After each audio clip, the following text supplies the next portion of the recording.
This morning, we take a look. More than 150,000 gallons of oil has spilled into the Pacific Ocean.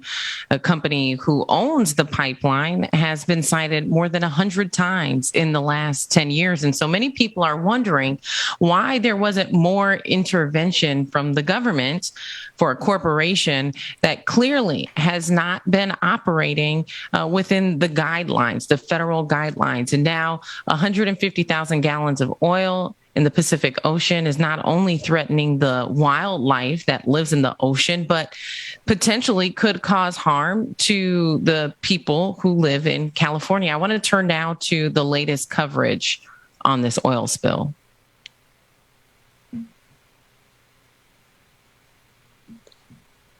I do believe we have the latest coverage from... A large oil spill off the Southern California coast was described as an environmental catastrophe by the mayor of Huntington Beach on Sunday, as the breach of an oil rig pipeline left dead fish and birds strewn on the sand and offshore wetlands clogged with oil. The spill was caused by a breach connected to the Ellie oil rig and stretched from the Huntington Beach pier down to Newport Beach, a stretch of coast popular with surfers and sunbathers.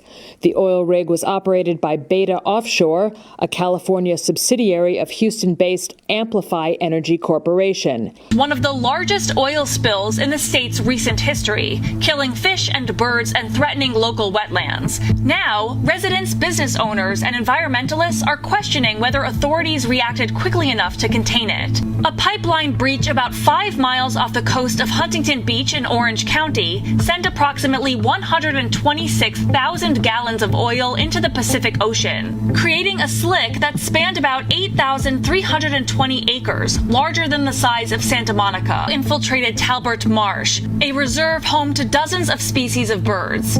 People who live and work in the area said they noticed an oil sheen and a heavy petroleum smell Friday evening. It wasn't until Saturday afternoon that the Coast Guard said an oil slick had been spotted and a unified command established to respond. And it took until Saturday night for the company that operates the pipeline believed responsible for the leak to shut down operations.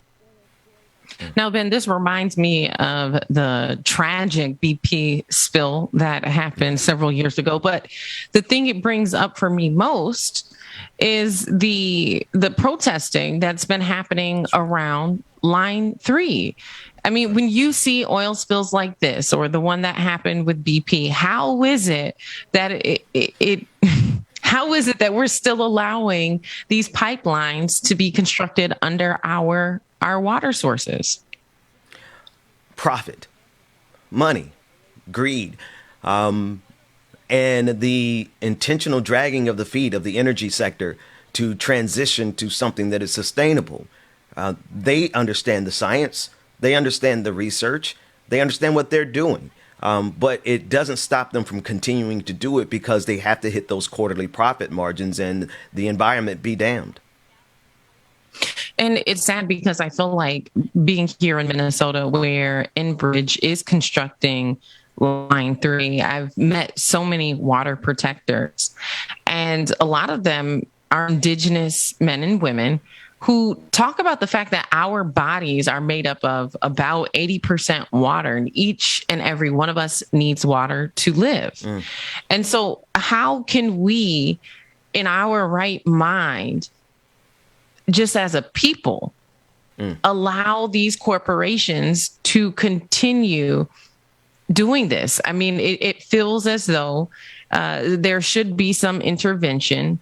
I don't know how many more gallons of oil need to spill in the ocean before the government intervenes and starts to outlaw this. It's the political games. We've mastered the art of stopping any and all progress with politics. Politics are not here to help us. The politics of our system are here to grind everything to a halt. And so they have perfectly protected themselves from actually having to change and to address these environmental issues, because they throw it into the hands of the politicians in Washington. And they have a uncanny knack of making a spectacle of all of this such that we don't get anything done.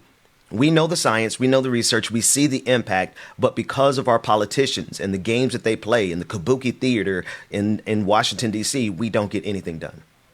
The other layer to this is oftentimes the construction of these pipelines violates treaty rights. We saw that with the NODAPL, the North Dakota Access Pipeline. We also have seen that with the Line 3.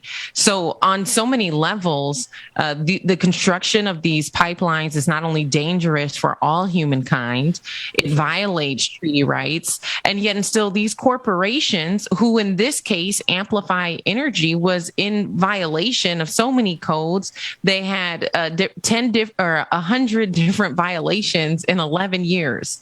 100 violations in 11 years.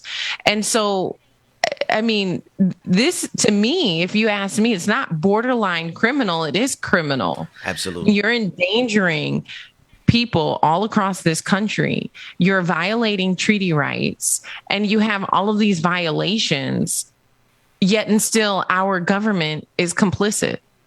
Yeah. Yeah. Because what happens when you have more money than anyone that is regulating you, when you have more influence, political power than anyone who's going to hold you accountable?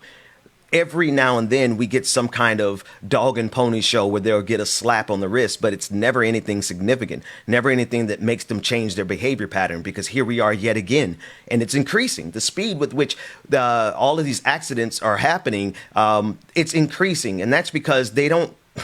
The entire conversation about using oil at this point, when we are seriously getting to peak, I think is destructive. And they know what they're doing, but here we are yet again.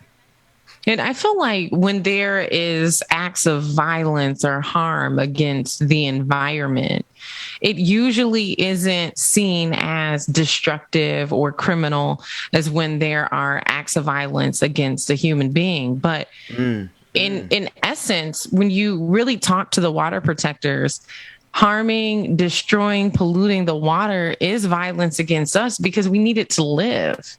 That's right. That's right. And I thought you were going to say the way we treat violence against property, because if you think about it, the way the system erupts if a building burns suggests that they would be upset if the oceans are burning, but they're not. Amazon's burning. They don't care.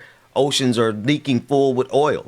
They don't care. So their emphasis is on what is selfishly theirs. It's not about the people. It's about how they can gain more, and the environment and humanity be damned. And when you said Amazon, you meant the ocean, not the actual retailer. The Amazon, not the store. But well, that's a whole different conversation. Now we have to distinguish between the nature, Amazon, and the anathema that is Jeff Bezos. But I digress. And I think that there is something to be said about that accountability or lack thereof. How do we move to a place in our nation where accountability is a part of our culture? I think it's necessary for us to restore the morale of our country, because in so many ways, it's been diminished. Not only has there been a lack of accountability with these corporations, but there's also been a lack of accountability in our corrupt criminal justice system.